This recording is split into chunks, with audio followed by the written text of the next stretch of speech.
Welcome to the Build a Life After Loss podcast, uplifting support for your grief and healing journey. We're here to encourage your hope in the future and strengthen your confidence so that you can build a life of purpose and joy. I'm your host, Julie Clough, certified grief coach. Hello, my friends. Welcome to episode 110, When Life Doesn't Let You Breathe, with Rosalie Mastaler. I butcher her name in a minute. You're going to hear that. But it is Rosalie Mastaler, and I'm so excited to introduce her to you. But first, welcome to 2021. What are you thinking about going into 2021? Are you looking forward to the new year? Are you just happy to put 2020 behind you? Are you taking the lessons that were learned in 2020 and bringing it into 2021 and feeling more hope? Or maybe you're feeling even less hope? Either way, I'm glad you're here. And I would love to be a part of your 2021 and to share with you messages and stories of hope and to offer specialized help as well. If that's right for you at this time, I'm here for you as your grief coach. Now, this interview that I have for you today is a beautiful interview. Rosalie shares her story with its trauma and losses. She's going to share 3 different losses they experienced in about 3 years. And she shares it with so much love, so much grace, so much hope. You're going to love it.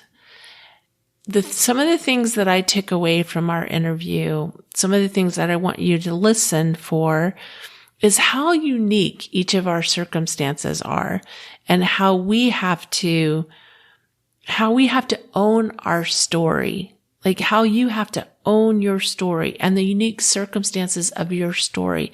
As you hear Rosalie owning the unique circumstances of her story.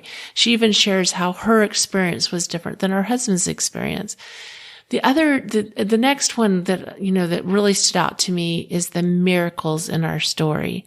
Like, we pray for specific miracles and sometimes those don't happen, but along the way, if we're paying attention, we'll see that there's other miracles. If you've read my book, Miracles in the Darkness, you'll notice that I share a lot of that with you. I didn't get the miracle of my kids living through that accident, but there were many other miracles that happened. Rosalie also shares how she helped her son with a loss.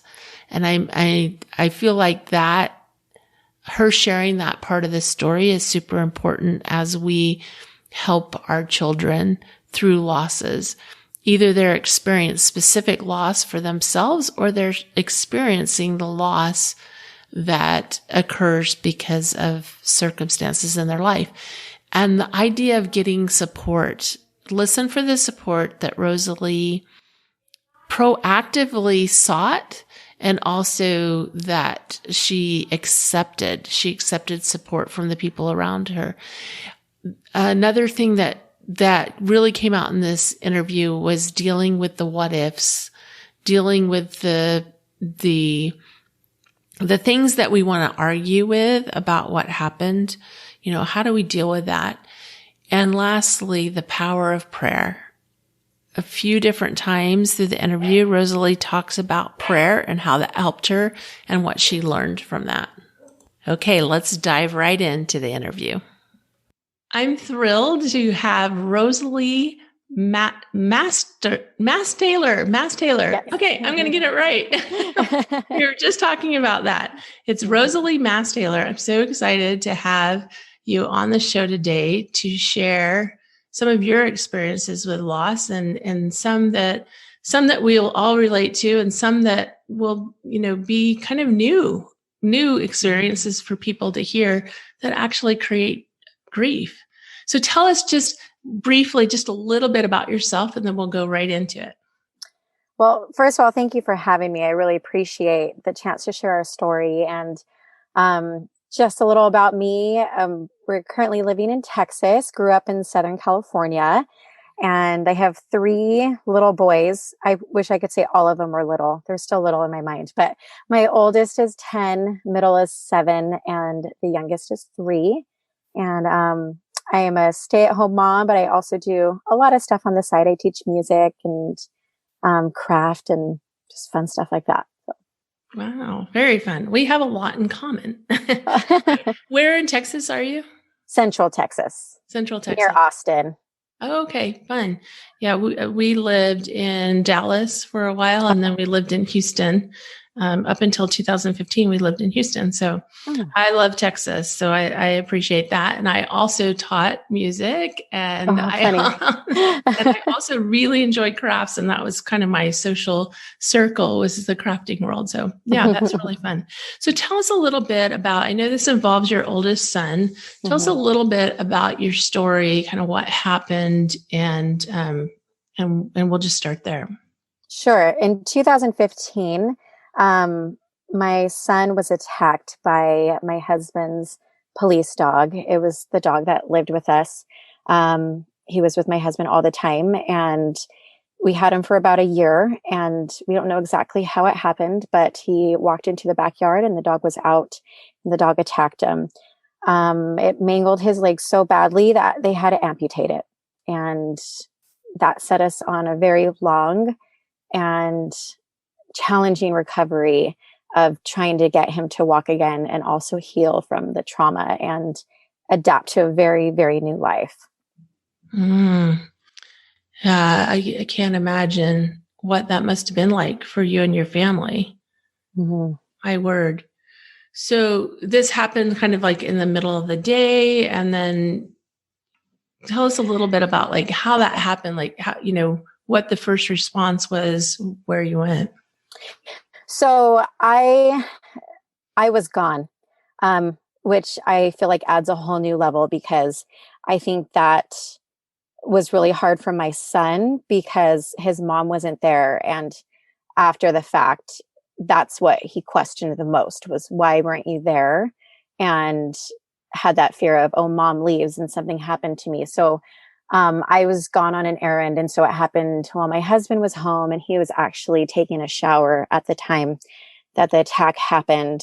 And there's a lot of details of the attack itself, but basically once my husband got to Hunter, 911 was already called, and we ended up rushing him to the airport so that he could be airlifted to the children's hospital. I didn't get a call until the paramedics were there. And that's when I was told, Hunter's been bit. You need to get home right now. And then how long was his recovery? Like, how long was he in the hospital? What did that look like? So they tried everything they could to save his leg at first. They weren't super hopeful, because what happens with young veins and those arteries they try to pump I'm trying to think of the right word. Sorry. So they tried to save his foot, but the blood flow wouldn't return. So basically what they did is they put the bones back together and try to stabilize it as best as they could, tried different medicines, tried everything for about 3 days. And each day it just got worse, and his foot turned black and blue. And that's when they decided, that leg needs to go, or it's just going to keep getting worse and we could end up with more complications. So they amputated his leg, but they couldn't close it up because of the infection from the dog bite. And so they had to leave it open. And then he had the final surgery a few days later. He was in the hospital for a total of 11 days, and then came home and then started on the recovery of physical therapy and learning to walk again. And during this time, where were you? Like, what was happening for you? At first, I feel like those 11 days were a journey in and of itself, on top of the recovery after that. Because at first, I felt like we were going to get a miracle. and that they were going to save his leg, because it was still intact enough in my mind for it to be okay. And I just felt like something this bad couldn't happen to one of my children. And so for those 3 days, I just prayed the hardest I've ever prayed in my entire life. And then I finally had to come to terms that he's going to lose his leg, and I need to accept that, because I want him to accept that. And then they did the amputation, and we moved on from there. I think your explanation there, like your feelings and your thoughts there are so common. Like we want the miracle. Yeah. Want the miracle. And so we believe in the miracle, which is a great thing. A great thing to believe in the miracle, because miracles do happen. But sometimes the miracles are a little different than what we expected. When they did the amputation, was it to the ankle, to the knee? Does he still have his knee? He still has his knee, which right there is a miracle in and of itself, because that knee, that is a huge life change. If he lost the knee, it would have been so much more different. The prosthetic would have been different. So when all was said and done, and my husband and I were able to reflect on everything, and we thought about where he was bitten on his body, we felt so strongly that was literally the best place that he could have been bitten, because it gave enough limb below the knee to have a good use of prosthesis. Yeah. And right there, you're sharing like the miracles that did happen, right? A miracle that that his knee was intact, that they were able to save that. And just to kind of share with everyone, because I don't know that I've shared this story before on the podcast, but my granddaughter was born with who happens to be about the same age as Hunter now. She was born with a condition that ultimately resulted in her foot being amputated just before she turned 4. That's why, like, your story, while it's a different circumstance, certainly, and brings a whole new, aspect to it, but it really touched me. Your story of your son and what happened, and his living with a prosthetic now, as I watch my granddaughter, and she does so well. But I know that I watched her parents go through the struggle of making that decision to amputate, when that, her parents being my daughter and my son-in-law. And so I feel really, really connected to that piece of the story, and how, and the other aspect of that is they had some knowledge it was going to happen. So they put some things into place, and I'll just mention a couple of things. And that was that they started talking about it with her, and started getting her used to the idea. Yeah. They introduced her to other kids that had a prosthetic. And so she got familiar with the prosthetic, and seeing that, it's normal to not normal in that, everybody has a prosthetic, but that it's okay, that it can be a part of normal life. Yeah. And so they had that advantage, and you didn't. And you're dealing with this huge change and the trauma of the experience. Yeah.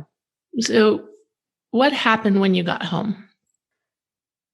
It was our first day home, I feel like, was so, of course, so nerve-wracking, because it was, he had to come home with a PICC line. The infection, because it was a dog bite, the infection was very stressful, because he had to be on heavy doses of antibiotics for weeks after the hospital stay. And so there was a part of me that just was so stressed out to bring him home, because he didn't have 24-hour care. And now I had to jump into this mode of not only mom, but also a nurse. And that was really hard. Luckily, my mom is a nurse, and my husband's mom is a nurse, and they both stepped in and really helped with that. And coming home, though, it was when it hit like, this is our new reality. And Hunter did not take the losing of the leg well. And it was just so confusing for him. Um, for days, he just asked, like, can we go back to the hospital and get it? Is it in the backyard? Like, he could not wrap his mind around it. And he would just cry and cry and cry. And so to deal with that emotional and physical recovery for months after was excruciating. Yeah, you're bringing tears to my eyes because I can remember when my granddaughter came home, just before she turned 4. And we're all sitting in the kitchen, and I think she'd been home from surgery for like 2 days. And she said, "Can I just get my foot back?" And it just like brought us all to tears because, that's hard. And it's not, it's not just his loss and dealing with his experience. It's your loss and dealing with your experience and the emotions around that. And what you said there about, like, that's when it really hit, is when we came home, because I think we go into, you probably went into emergency mode, right? You're at the hospital and you're just taking one thing at a time, just kind of in this emergency state that we go into, where we're just like focused on what needs to be done right now. And then you get home and it's like, oh, this isn't just the emergency. This is the long term. Yeah. And the fact that you had that support of your mother and your mother-in-law, it's a big part of our own recovery, is getting getting that support, because what got us through before something happened is not the same thing that gets us through after, right? Oh, yeah. What ifs went through your mind? Oh, so many. What if I had taken him with me? What if the dog wasn't let out? I mean, there were definite things that could prevent it, but I would say they weren't at the forefront of my mind, because it just felt like a waste of mental space, because there was so much more to focus on between my husband. I mean, my husband faced so much different trauma than I did, because he's the one that got to Hunter as right after he was attacked. And I could not imagine like walking in on that scene. When I got to him, he was already stabilized and about to get on a helicopter, which helped me to stay calm. So those what ifs were, I thought about them, but they didn't take up too much of my thoughts. Yeah. Did there come a time when that became a bigger part of it? No. No. I feel like that there's another miracle too, that I was able to accept it. My husband dealt, and still does deal, with guilt, because he knows that it was on his watch. He knows that that he could have put Django back in his cage. And I feel very blessed that it never consumed me. I didn't blame my husband, and I just knew there was so much focus that we needed to put into moving forward and healing. Yeah. That's a huge, huge part of the healing process, is that acceptance piece. And like you said, it was a miracle. It was a blessing that you were able to get to that piece as quickly as you were. Yeah. So what does it look like today? Like, what are some of the challenges today? What are some of the things that you've been able to work through? So it's been 5 years, and I would say the first 1 to 2.5 years were so hard, and a lot of different levels of recovery, both physical and mental, that now it's just a whole new life for us. And I would say the challenges, are, every now and then I would feel, something might be said to my son that makes him have a bad day. Or I would say he sometimes dwells on the what ifs. And those are hard too, because I have to talk him through those, but he's kind of gone through those in his mind. Like, what if daddy was never a police officer? What if I never went out in that backyard? So those are some little things that we have to deal with. And they were bigger before, but now they just seem so much better. But now we just have adapted and we have a lot of appointments. Because of the accident, he also lost some of his hearing. So he also has a hearing impairment. And that's something we deal with now too, which actually that poses a lot more problems these days than his leg, because academically it's a lot harder for him. Challenge. Yeah. Mm-hmm. What helped you get through this period of, trauma, of sadness, of loss? What helped you? I started reading a lot. I started reading a lot of memoirs. I read Amy Purdy's book, who is the Paralympian, the snowboarder. She was also on Dancing with the Stars. And it was interesting because I saw her on Dancing with the Stars before Hunter lost his leg. And then I was able to think back about her. And so I read her book. I just read a lot of uplifting and inspiring books. And I just really looked up to those people and looked at how they were able to overcome their trials.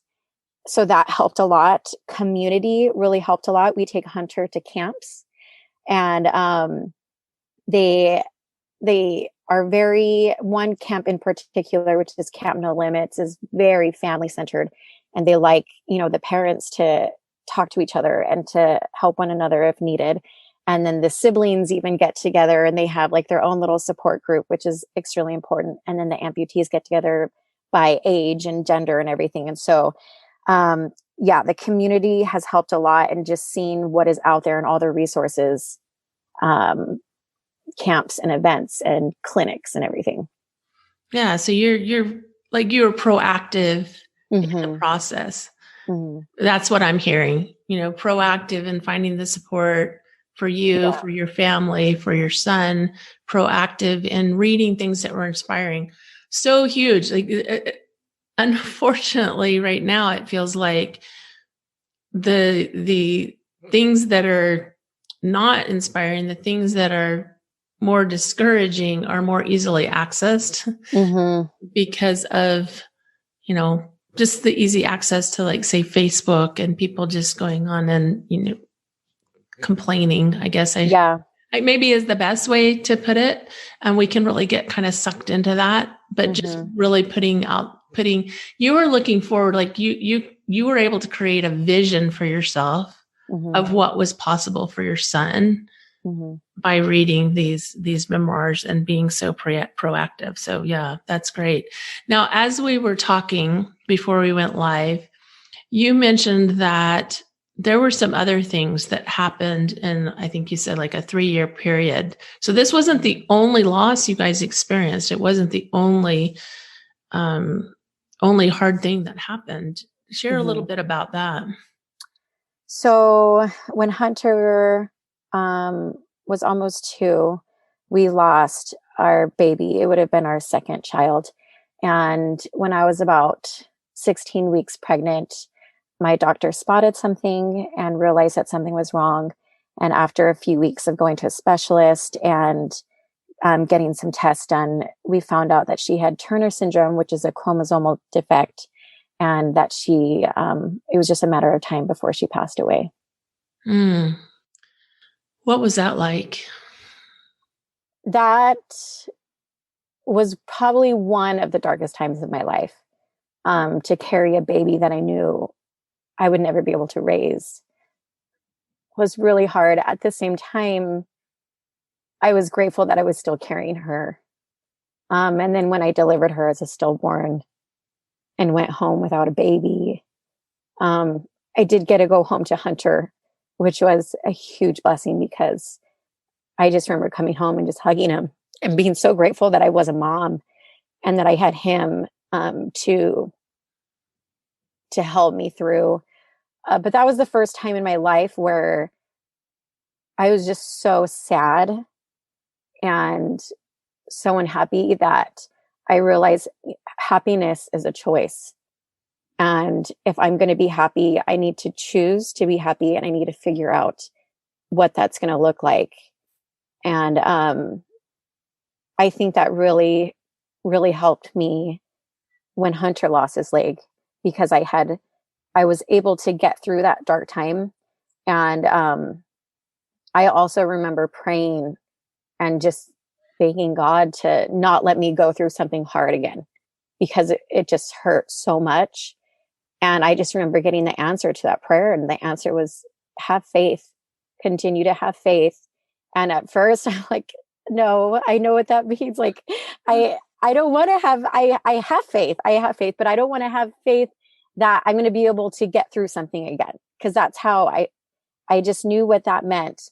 And that first night in the hospital and being next to Hunter's bed, that moment came back to me. I'm like, okay, I have been prepared for this, and I know I'm going to get through it. It wasn't easy by any means, but I knew I would be supported and sustained.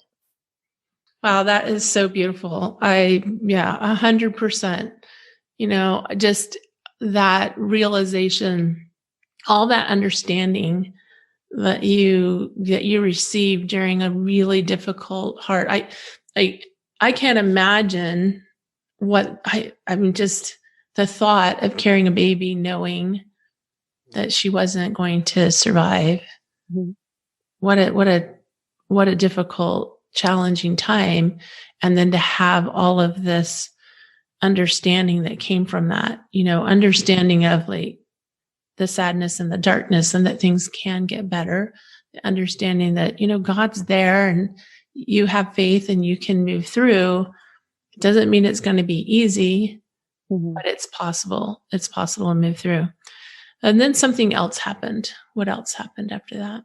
So Hunter lost his leg in February, and in April, we got a call that Michael's brother was experiencing some pain, and his sister was actually having a baby at the time. And so we accompanied his brother to the hospital. We were the ones there with him.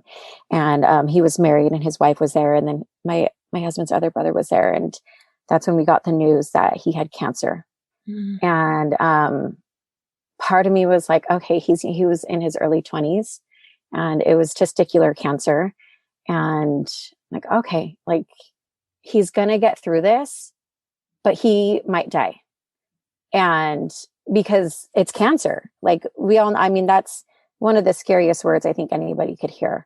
And he got surgery right away, but it had spread too far by the time they had caught it. And he went through chemo for months. And then 5 months after his diagnosis is when he passed away. What was that like for your family? You don't realize how much just one person can make so much difference in your life until they're gone. I feel like we think about like wars or 9/11 or shootings, and we see the numbers like, 12 people died at that shooting, 1,000 something died at this event. And we put so much weight into those numbers, and then you lose one and just think one is just weighs more than you can ever describe or explain. And I've never been one to be bitter or turn against God or even necessarily ask why, more like, what can I learn? How can I get through this? But with Scott, because my husband and I are high school sweethearts, I've watched his little brother grow up from a preteen, and I've always been very close to his family. So to lose his brother was, that was my brother. That was my little brother. And I loved him so much. And I just remember going home from one of his appointments and just thinking to myself, like, God, if you take him from me, I don't know if I'm gonna be able to come back from this. And I just remember like expressing that anger. And then right away, I just told myself, like, Rosalie, that it's not you. You will get through this if something happens to him, and that's not you. And it's going to be okay. Yeah. Wow. Just the way that you shared that, I just want to thank you for bringing words to the preciousness of life, of each person, of each individual. It really is just monumental when someone we love and we care about is such an integral part of our life and has been, and then they're gone. It just really creates such a hole in our life. Yeah. When, you mentioned that during that time that you prayed, that told God that you didn't know that you could handle that. What have you learned since then? Luckily, it was a pretty quick turnaround of that little moment of bitterness. I think, having him pass away, but having the feelings of him not feeling like he's gone has strengthened me so much, strengthened my testimony and faith of heaven and of the plan of salvation and of life. We miss him dearly, but at the same time, I still feel like he's so close. My love isn't any less for him. My happiness for him is exceeded anything because he's in the best place that he could be. And we even joke like, man, Scott is the lucky one out of us. and at first I'm like, no, we are blessed too. We're here on earth and we are happy. And we always joke because those claw machines in stores that nobody ever wins, Scott always won. Like if we knew we would get something, Scott, here's $1, please like get my kid something. And he was just the lucky one of the family. He would win every little thing that he entered. And then he's the one that got cancer but also was able to, he was just such a good person and lived such a great life. And I just couldn't be happier for him. Yeah. He graduated. Yeah. Graduated earlier than anybody would have expected, right? Well, as we're concluding this wonderful conversation, I'd love for you to share just briefly what it was like to have these like boom, boom, boom, kind of these big things happen. And well, let's just start there. What was that like? It felt like our lives weren't letting us breathe. Just felt like, and it was kind of scary to think, is this our new norm? To have to deal with one big thing after another. And you meet those people too. It's like, man, like, when are you going to let up on them? And it was almost scary to think like, are we one of those? And, but at the same time, it's like, okay, well, if we're being prepared for whatever's next, at least we're being prepared. And, I always try and focus on what I can learn and what I'm going to be blessed with as I come out of it. Is there any one last thing that you'd like to share with everyone? You reached out to me, which is a beautiful thing. I'm so glad that you did, because this has been a blessing to me, and I'm sure it's a blessing to everyone that is listening. Is there, and you expressed, I was going to say, you reached out and you expressed your desire to share your story in order to help others, and which I think is just a wonderful thing. Is there any last thing that you would offer to people that are going through difficulty? I have been able to learn so much about healing, and grief and recovery. And I think one of the biggest things I've learned is to be patient, because even though I was focused on it and even though I knew it would come, there were moments and there was still a part of me that felt like it didn't come soon enough. And I think that's an easy trap to fall in. And I did fall in that trap because I felt like I should feel this way by now. And I don't, even though I was accepting and even though I was positive and felt peace, there was still a part of me that struggled with, I'm at this point and I want to be at this point. So I think that's always my biggest thing is you have to be patient. I hate that saying, it's, time heals wounds and it's like, no, I don't want time because I'm not in control of time. Mm-hmm. I can't fast forward. And I think that's what we all want when we are trying to heal from any loss. And, we do have to be patient and just try and take it in strides and take it day by day and embrace what you're going through in the moment and not try and take yourself out of it to move ahead. Mm. Yeah. So important. But the time is important, mm-hmm. but then it's also it's what we do with that time. Yeah.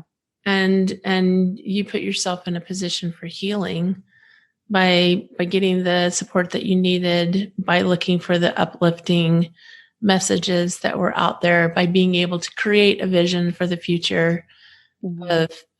Of good things still coming, and the additional support that you got from the community. Mm-hmm. That's a wonderful thing. Well, thank you so much for being here. Is there a place where people can reach you if they want to reach out? Definitely. Yeah. I would say my biggest place is on Instagram, and you can find a lot of videos of Hunter on there. Some are funny and some are, a little bit more meaningful, but my last name, it's Mastaler Party of 5. And, it's kind of a family affair. Like his brothers jump on there and I'm there, and my husband actually just did a podcast. And so we're going to hear from him soon. But it's a fun place to be. At least that's what I want it to be. So I hope people come and just take a while and check us out. Awesome. Yeah. Mastaler Party of 5. Yes. On Instagram. Perfect. Well, beautiful. Well, thank you so much for being here, for sharing your story and your insights and your love and your gratitude, all the beautiful things that you shared with us today. Thank you so much for having me. I truly, truly appreciate it. Rosalie is so full of hope and encouragement. Be sure and go to Build a Life After Loss on Instagram and share your appreciation for her wonderful message of wisdom. You can go to the post. You'll see her picture. You'll see episode 110, and you can share what you learned. I shared some of the things that before the interview, some of the kind of the points that really stood out to me in the interview. But I'm sure there's other things that you gained, and I want to hear about it. And also, maybe it was some of the things that I shared, but it really stood out to you. So go to Instagram, go to Build a Life After Loss, share with us what you learned, what you took away from this interview, and especially share your appreciation to Rosalie, because she reached out to me and said, "Hey, I've got this story and I would love to share it." And I just really am so grateful that she is sharing this story. It's so important. It's so important. She shared in the interview how hearing other people's stories, like reading the book with Amy Purdy, like how much that meant to her to see how somebody else dealt with a similar loss. And I think this is really important, that we are human beings experiencing human experiences, and we help each other by sharing.